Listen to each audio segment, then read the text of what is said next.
அன்பு ஆன்மீக தமிழ் அன்பர்களே நண்பர்களே, உங்கள் அனைவருக்கும் தமிழ் யூடியூப் சேனலின் இனிய தமிழ் வணக்கம். தாய்மொழியால் இணைவோம், தாய்மொழியை வளர்ப்போம். வாழ்க தமிழ், வளர்க தமிழ். நமது சேனலில் இன்றைய பதிவு திருமூலர் அருளிய திருமந்திரம். இந்த நூலில் உள்ள ஒவ்வொரு பாடலையும் விளக்கத்துடன் ஒவ்வொன்றாக தினம் ஒரு திருமந்திரம் என்ற தலைப்பில் அளிக்க உள்ளோம். இதனை ஆன்மீக அன்பர்களாகிய நீங்கள் கேட்டு சிவனருள் பெற்று பலன் பெற வேண்டியும், மேலும் இப்பதிவு உங்களுக்கு பிடித்திருந்தால் இப்பதிவிற்கு லைக் மற்றும் ஷேர் செய்தும், அது மட்டுமல்லாமல் இதுவரை இந்த சேனலுக்கு நீங்கள் சப்ஸ்கிரைப் செய்யவில்லை என்றால் இந்த சேனலுக்கு சப்ஸ்கிரைப் செய்து ஆதரவு அளிக்கவும் அன்புடன் கேட்டுக்கொண்டு இப்பதிவினை தொடர்கிறேன். வாருங்கள், தினம் ஒரு திருமந்திரம் அறிவோம். திருமந்திரம் என்னும் நூல் திருமூலரால் தமிழில் அருளப்பட்ட சிவ ஆகமம் ஆகும். சைவ திருமுறைகளின் வரிசையில் திருமந்திரம் 10வது திருமுறையாக வருகிறது. 9 தந்திரங்களாக வகுக்கப்பட்ட இந்நூல் 3000 பாடல்களை கொண்டது.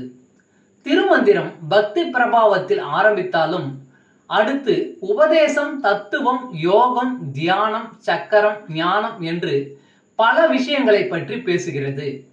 திருமூலர் யோக பயிற்சி தரும் விதம் சுவாரஸ்யமான நடை. அவை வெறும் சூத்திரங்களாக இல்லாமல் படிப்பவர்களுக்கு உற்சாகம் தரும் விதமாக அதன் பலன்களையும் சேர்த்தே சொல்கிறார். தினம் ஒரு திருமந்திரம் பதிவில் இன்றைய திருமந்திரம் 89. தர்ப்பரனின் கற்பனை இந்த உலகம். பெற்றமும் மானும் மழுவும் பிரிவற்ற தற்பரன் கற்பனையாகும் சராசரத்து அற்றமும் நல்கி அடியேன் சிரத்தினில் நற்பதமுமலி தானெங்கள் நந்தியே.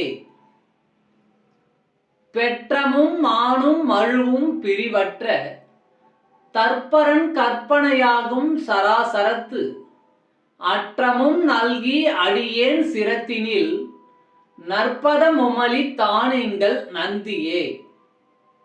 பாடலின் விளக்கம். காளை, மான், மழு ஆகியவற்றை தன்னுடன் எப்பொழுதும் கொண்டிருக்கும் சிவபெருமானின் கற்பனையாக அமைந்தது இந்த உலகம். அந்த சிவபெருமான் எனக்கு இந்த கற்பனையான உலகத்தின் மீதுள்ள பற்றினை நீக்கி என் தலையின் மீது தன் திருவடியை வைத்து அருளினான். தமிழ் அன்பர்களே நண்பர்களே, இன்று தினம் ஒரு திருமந்திரம் என்ற தலைப்பில் திருமூலரின் திருமந்திரம் பாடலை விளக்கத்துடன் தங்களுக்கு அளித்ததில் நான் பெருமை கொள்கிறேன். மேலும் இப்பதிவு உங்களுக்கு பிடித்திருக்கும் என்று நான் மிகவும் நம்புகிறேன். இப்பதிவு ஏதாவது ஒரு வகையில் உங்களுக்கு பயன்பட்டால் அதில் எனக்கு மிக்க மகிழ்ச்சி. வாழ்க வளமுடன். இறை அருள் பெறுவோம், இன்பமாய் வாழ்வோம். சர்வம் சிவமயம். அன்பு ஆன்மீக தமிழ் அன்பர்களே நண்பர்களே, இவ்வீடியோ பதிவினை கேட்டு இன்புற்று ஆதரவு அளித்த அனைத்து தமிழ் உள்ளங்களுக்கும் எங்கள் உள்ளம் கனிந்த நன்றி. மேலும் இப்பதிவு உங்களுக்கு பிடித்திருந்தால் லைக் மற்றும் ஷேர் செய்தும், இதுவரை இந்த சேனலுக்கு நீங்கள் சப்ஸ்கிரைப் செய்யவில்லை என்றால் சப்ஸ்கிரைப் செய்து பெல் பட்டனையும் அழுத்தி ஆதரவு அளிக்கவும் அன்புடன் கேட்டுக்கொள்கிறோம். மிக்க நன்றி. அடுத்த பதிவில் உங்களை விரைவில் சந்திக்கும் வரை உங்களிடமிருந்து விடை பெறுவது தமிழ் யூடியூப் சேனல்.